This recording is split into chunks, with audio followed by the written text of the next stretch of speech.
hacer la práctica. Y la práctica tiene como 8 o 9 hojas que también me las tienen que mandar.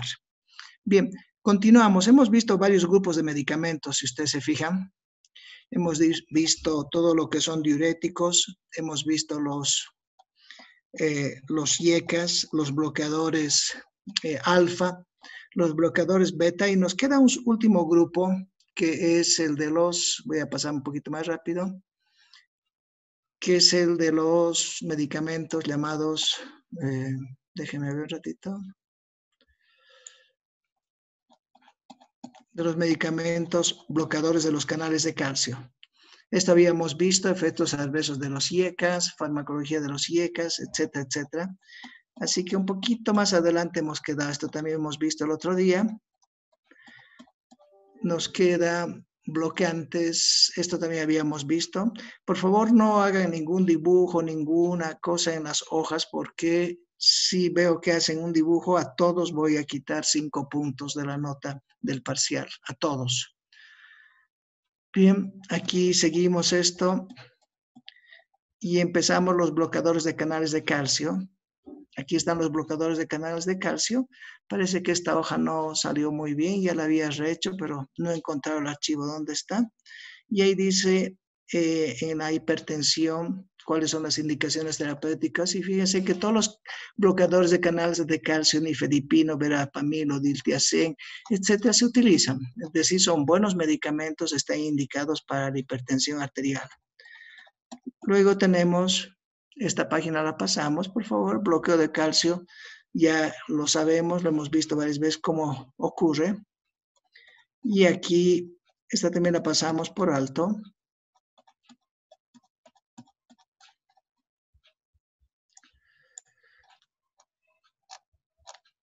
Y aquí vemos los principios. Los bloqueadores de calcio, un cachito, ¿eh? Aquí está.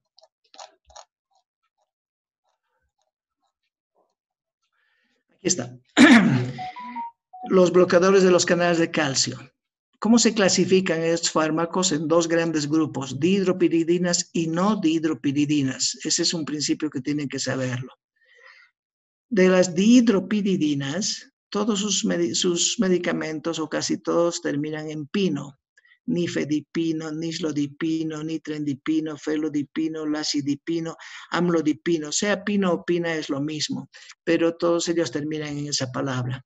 Las dihidropiridinas se han dividido clásicamente por la aparición del fármaco. Primera generación fueron los años 70 aproximadamente, segunda generación los 80 y tercera generación los 90. Pero sea como fue, se ha mantenido casi la terminación como era similar. El que más se utiliza es el nifedipino, por si acaso. Ese es un medicamento P para ustedes que tienen que buscarlo, pero los demás absolutamente. Fíjense que aquí hay arlodipino también, pero siguen manteniendo la palabra pino, pina, y uno les recuerda eso, que son dihidropiridinas y son medicamentos bloqueadores de los canales de calcio. Las no dihidropiridinas tienen otros nombres, ya no terminan necesariamente en pino o pina, y ahí tenemos el verapamilo, el galopamilo, algunas benzodiazepinas, fíjense que parecen diazepinas, las benzodiazepinas son sedantes. Esta, la D se cambia por la T, y estas son benzodiazepinas, no diazepinas, y ahí tenemos el diltiazem y el fosfedil.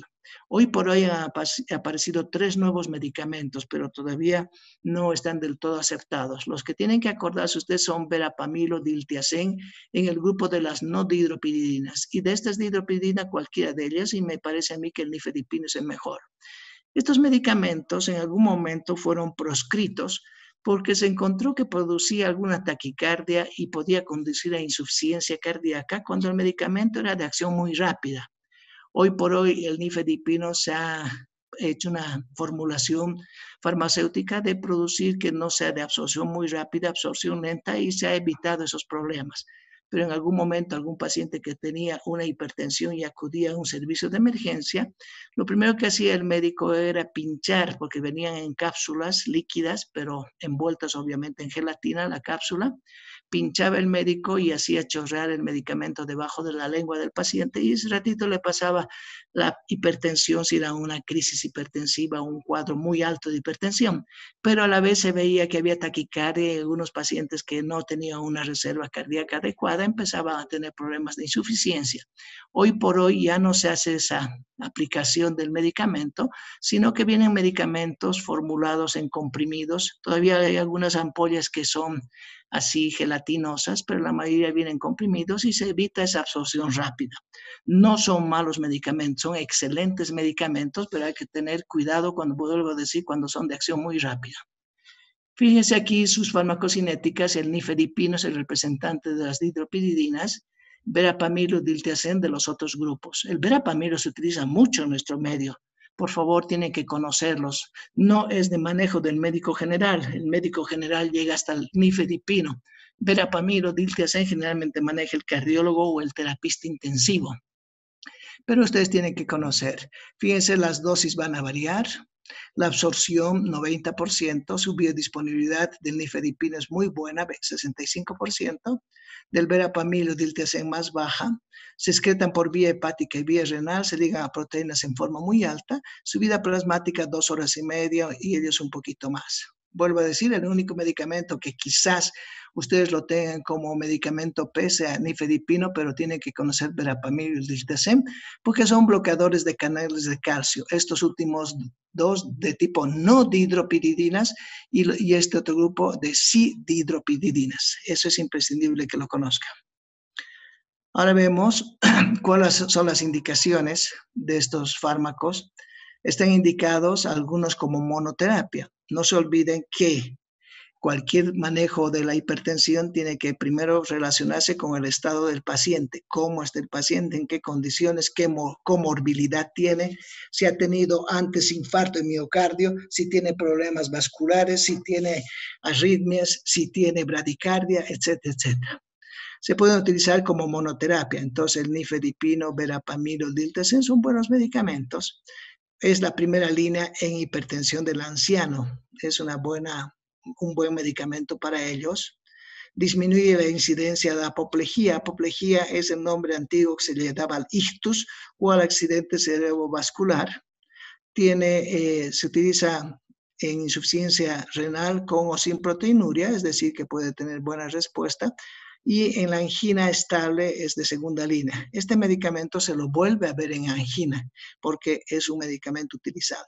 Si se fijan las dosis, nifedipino 30-90, las tabletas vienen de 30 miligramos. La amlodipina es mucho más baja la dosis para acordarse, 2.5 a 10. Nitrodipina muy poco se utiliza, el otro, el verapamilo también se utiliza, hemos dicho, y hay que acordarse un poquitito. Entonces, lo que está indicado en hipertensión es el grupo de estos fármacos como monoterapia en ancianos, en accidente vascular se puede utilizar, inclusive en fallas renales moderadas o leves. Las contraindicaciones. Fíjense, a veces hay bradicardia, pero algunos no producen ningún efecto en la bradicardia, ni el defecto de conducción, ni el síndrome de Wolff-Parkinson, ni falla cardíaca, etc. Por lo tanto, el nifedipino se convierte en uno de los mejores medicamentos, excepto cuando hay falla cardíaca o insuficiencia cardíaca, estenosis aórtica severa, miocardopatía obstructiva. Los otros, en cambio, tienen un poquito más de contraindicaciones en esas situaciones. Por lo tanto, vuelvo a decir, el nifedipino sí es un medicamento que maneja el médico general. El diltiazem y verapamilo no lo maneja, tiene que conocerlo, pero no lo maneja. Aquí vemos los efectos secundarios de los bloqueadores de canales de calcio. Hemos dicho que son dihidropiridinas y no dihidropiridinas. Muchos de ellos producen hipotensión arterial, hay que cuidar porque es una indicación para ancianos, tenemos que cuidar a los ancianos. Producen náuseas, mareos, vómitos, enrojecimiento de cara y cuello, como cualquier vasodilatador. No se olviden que estos bloqueantes de calcio son vasodilatadores. Produce edema de miembros inferiores, vértigo, robo coronario y agravamiento de la angina de pecho, por eso que no son medicamentos de primera línea para la angina de pecho.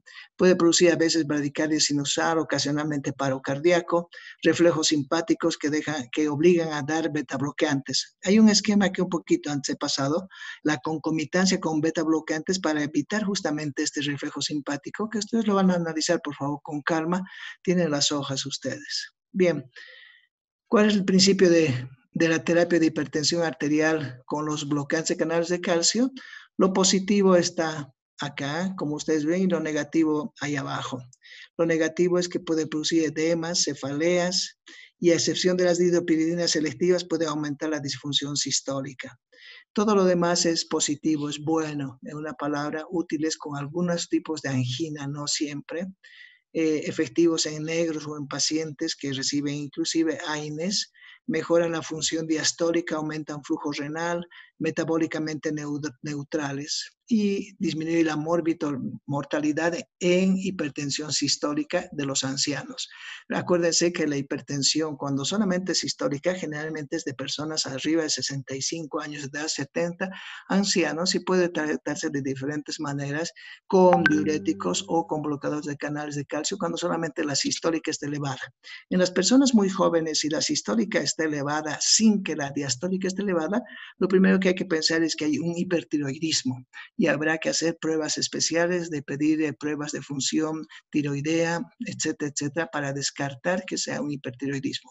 No siempre en medicina 1 más 1 es 2, pero puede ocurrir esas cosas.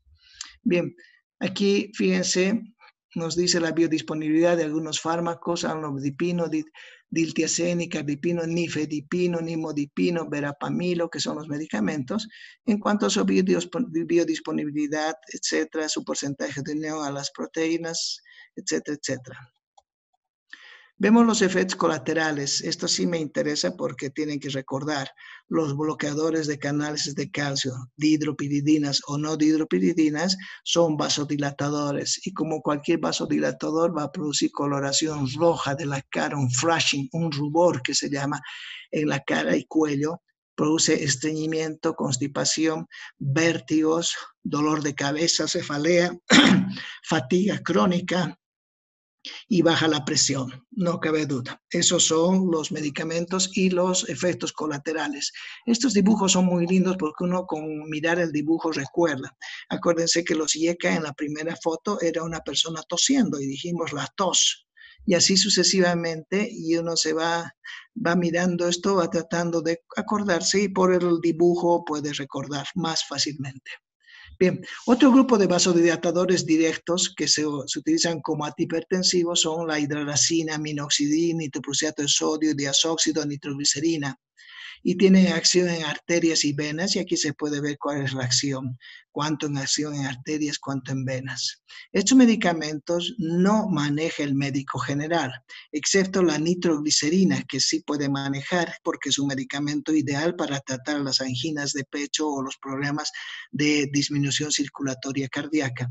Los demás raramente maneja el médico general, es de manejo del especialista, del cardiólogo o el intensivista. El nitroprusiato de sodio jamás lo va a manejar porque se maneja en terapia intensiva, pero tiene que saber por cultura qué es lo que pasa.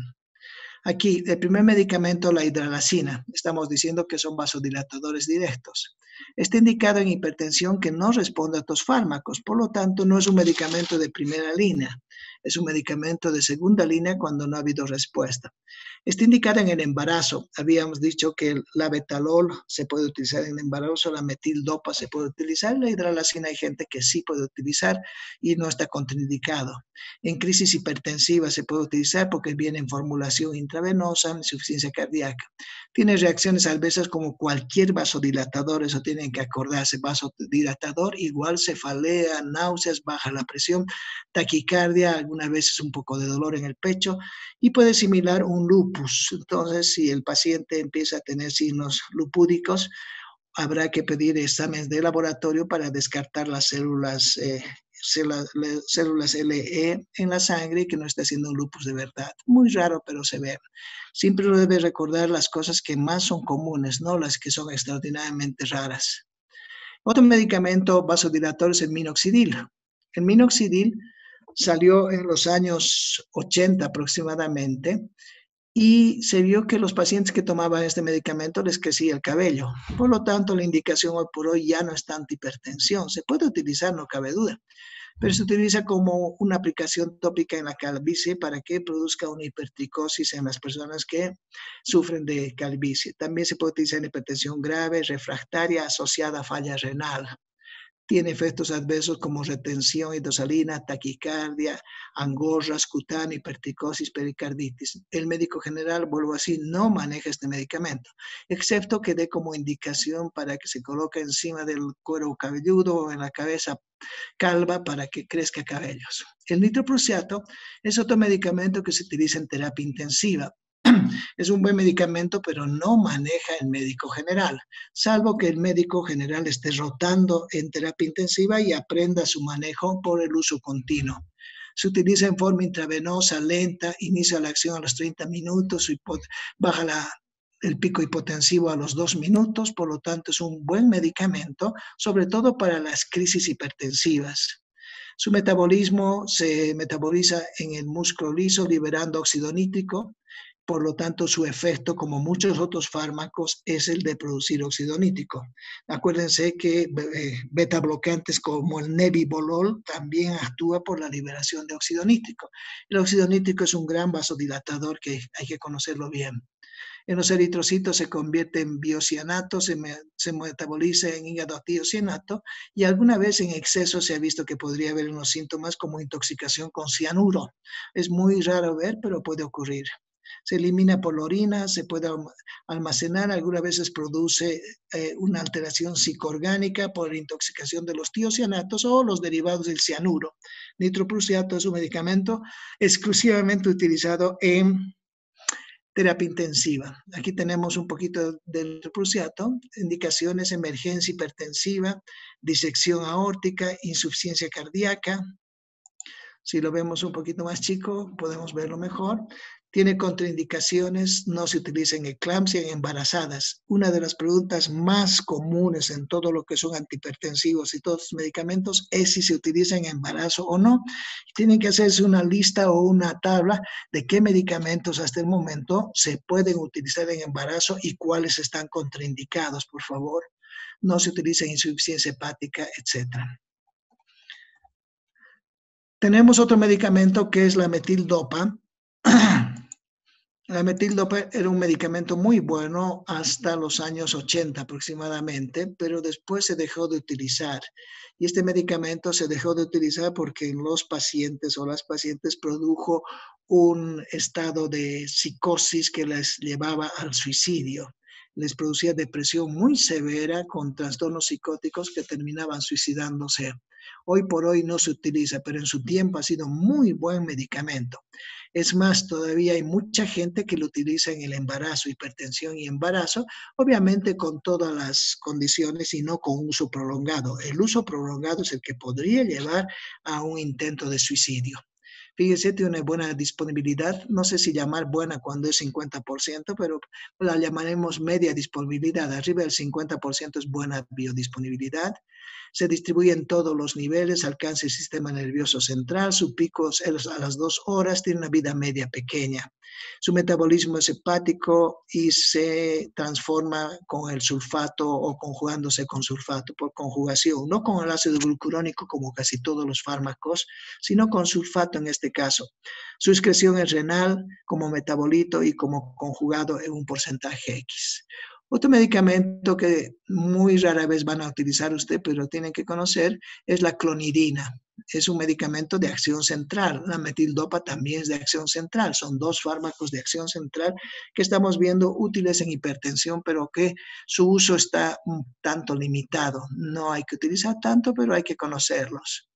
La clonidina tiene buena absorción, buena biodisponibilidad, fíjense, un 75%. Se administra por todas las vías, intramuscular, intravenoso, vía oral, subcutánea, alcanza el líquido cefalorraquídeo, la placenta, se une a proteínas en un porcentaje importante, su vida media es de 6 a 24 horas, se puede dar, aumenta insuficiencia renal porque necesita eliminarse por vía renal, tiene metabolismo hepático también, y sus metabolitos son inactivos. Alcanza la leche materna, por lo tanto, no es un medicamento muy indicado. Puede indicarse en embarazo, pero en lo posible no, porque va a haber daño fetal.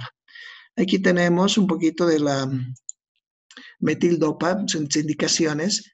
Hipertensión estadio 1 y 2 asociada a un diurético. Generalmente no se utilizaba sola, era un medicamento no monodroga. Alguna vez sí podía ser, sin embargo. Se utiliza en hipertensión en el embarazo, hipertensión e insuficiencia renal. Esta era la indicación más precisa y más común y más corriente del alfa-metildopa.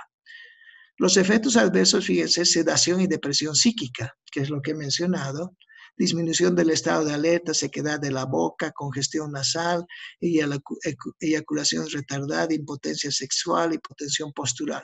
Ninguna de estas era tan seria como podía ser la sedación y depresión psíquica con el tiempo. Pacientes que tomaban 5 o 6 meses este medicamento, muchos de ellos se suicidaban. Por lo tanto, hoy por hoy está no indicado o con mucha vigilancia. Estos son los fármacos a nivel central que habíamos dicho, metildopa, fíjense, 250 a 500 miligramos cada 6 horas. Era un medicamento que era muy conocido, se llamaba Aldomet, muy buen medicamento, pero vuelvo a decir, por estos efectos adversos se ha contraindicado. La clonidina rara vez, guanfacina, guanabens, rara vez se utilizan. Aquí tenemos indicaciones y contraindicaciones de los agentes antihipertensivos. Fíjense, y hemos visto casi todos. Diuréticos, la indicación puede ser insuficiencia cardíaca, hipertensión sistólica. Hemos dicho en personas mayores sí se puede empezar o cuando la presión no es demasiado alta, pero la sistólica es la dominante, sí se utiliza. Su contraindicación de los diuréticos tiazídicos particularmente es la gota. No se debe utilizar en pacientes con gota, salvo que al paciente se le dé úricos o se le administre conjuntamente alopurinol para que no produzca una gran cantidad de ácido úrico. Pero si vemos que el paciente es gotoso y no va a cumplir y sigue sin dieta, etcétera, es mejor tener cuidado en su uso. Los antagonistas o bloqueadores beta se utilizan en arteriopatía coronaria, insuficiencia cardíaca, migrañas, taquiarritmia, contraindicado absoluto en asma y bloqueo cardíaco de cualquier tipo. Los antagonistas alfas, hoy por hoy su mayor indicación es la hipertrofia prostática. Muy rara vez se utilizan en hipertensión, pero en algunas situaciones puede ser. No se debe dar si hay insuficiencia cardíaca. Bloqueadores de canales de calcio, lo que acabamos de ver, se utilizan en hipertensión sistólica y la contraindicación bloqueo cardíaco. Inhibidores de la ECA, los IECA, son los mejores medicamentos hoy por hoy actualmente. Beta bloqueadores y ECA son la primera línea de fármacos antihipertensivos, por lo tanto, esto sí tienen que conocerlo mucho.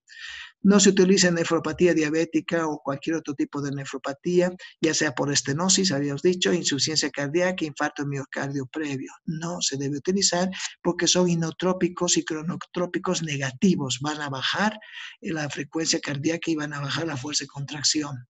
Contraindicado absolutamente en estenosis bilateral, hiperpotasemias o medicamentos que aumentan el potasio. No se debe juntar a diuréticos que son ahorradores de potasio, porque si no tenemos grandes concentraciones de potasio en plasma, que es peligroso, y una contraindicación en embarazo.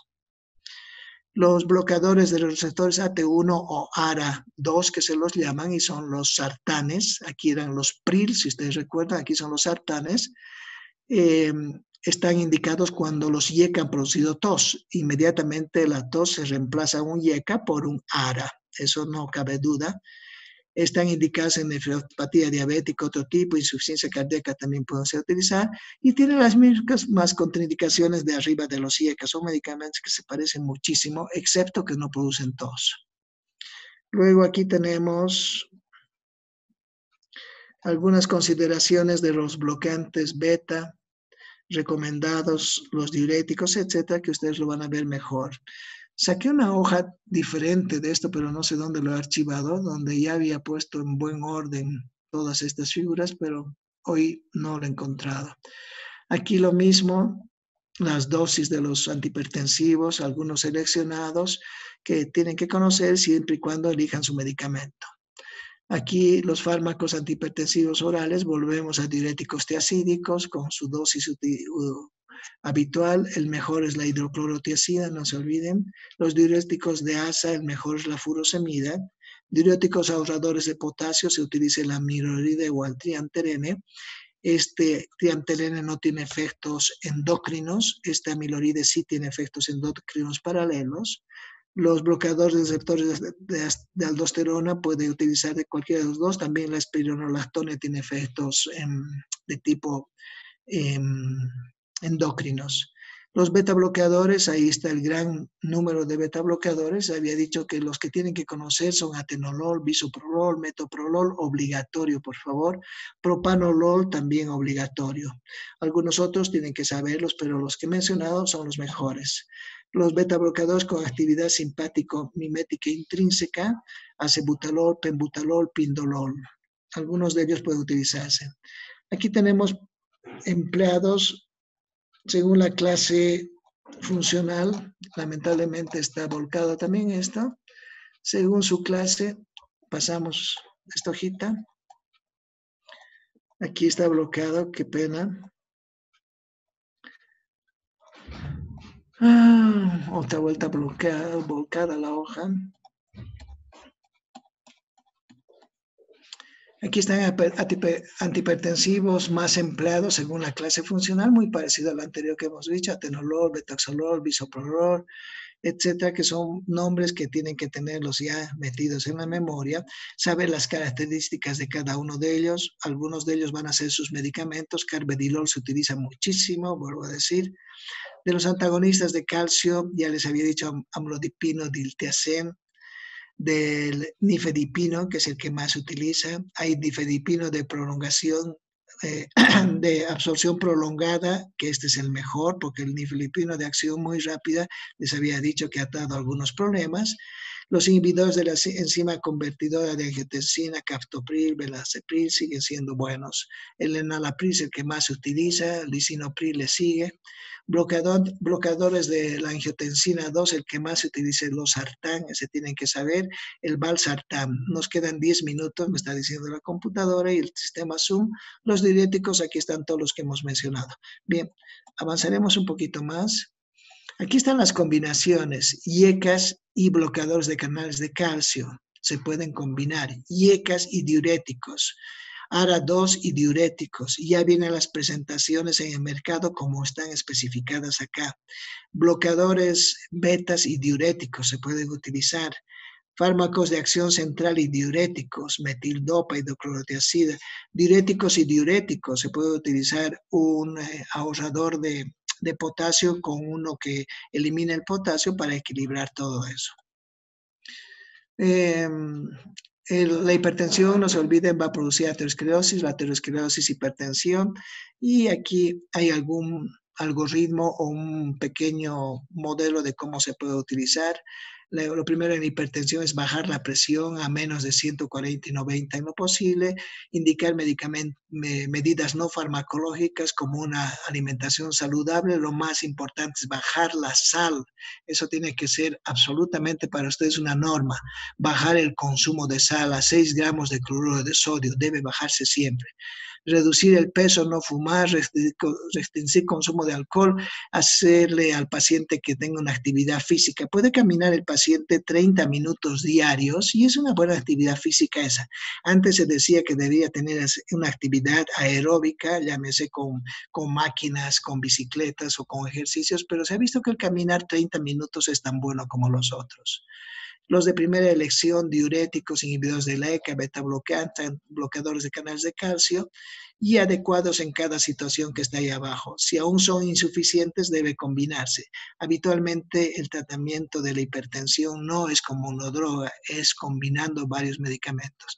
Aquí hay otro algoritmo del manejo de la hipertensión, muy bonito, está en inglés. Me encantaría traducírselo completamente, pero está muy claro. Hipertensión en estadio 1, hipertensión en estadio 2, drogas cuando hay algunos problemas en sí, insuficiencia cardíaca, etcétera. Cuál es el GOAL o cuál es lo que se hace actualmente, cómo debe llevarse a la monitorización, etcétera. Es muy bonito eso y tienen que verlo.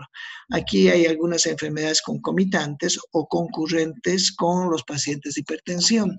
Fíjense que la mayor parte de los pacientes de hipertensión tienen angina, por eso que los diuréticos se llevan junto con angina de pecho o con antihipertensivos, porque va a haber un gran porcentaje de pacientes que tienen angina. Angina es la molestia circulatoria a nivel de las arterias coronarias. Hay pacientes que tienen diabetes, hiperlipidemia, etcétera, etcétera, etcétera, que pueden mirar. Después, condiciones de comorbilidad, en qué situaciones, angina se utiliza, en diabetes se utiliza, en falla renal. Y creo que aquí quedamos porque se me está empezando a apagar la máquina. Esta parte me interesa y la vamos a ver en forma muy tranquila y muy lenta la próxima clase, por favor. Está en portugués y es precioso, es eh, un resumen muy lindo de lo que debe manejarse en el caso de insuficiencia cardíaca, en el caso de hipertensión asociado a, a hipertrofia del ventrículo izquierdo asociado a insuficiencia, hipertensión en los pacientes ancianos, hipertensión en la obesidad, qué medicamentos deben manejarse, hipertensión si hay problemas de coronariopatías, hipertensión en pacientes negros, pacientes con hipertensión e insuficiencia renal, y este contenido que tiene esta lectura es hermosísimo y tenemos que analizar punto por punto. Bien, chicos, aquí quedamos. No va a ser más por hoy. La siguiente clase la hacemos el día miércoles. Continuamos y les voy a mandar ya, como les vuelvo a decir, un trabajo que es extraordinariamente lindo, 2019, que ha salido muy, muy bonito en el manejo y que tengan ustedes una comprensión más clara por qué aprenden estos medicamentos y para qué van a utilizar. Y además les voy a mandar la práctica en la que tienen que colocar su nombre. En la práctica viene una parte donde colocar el nombre, los medicamentos que eligen, y voy a poner casos diferentes para que ustedes elijan medicamentos y expliquen el por qué están eligiendo ese medicamento, el mecanismo de acción, etcétera, que es una práctica muy bonita de antihipertensivos. Bueno, se está queriendo cortar la máquina. Aquí les dejo, chicos, nos vemos. Un saludo, un abrazo. ¿Cuándo volveremos a la clase presencial? Solamente que sabe.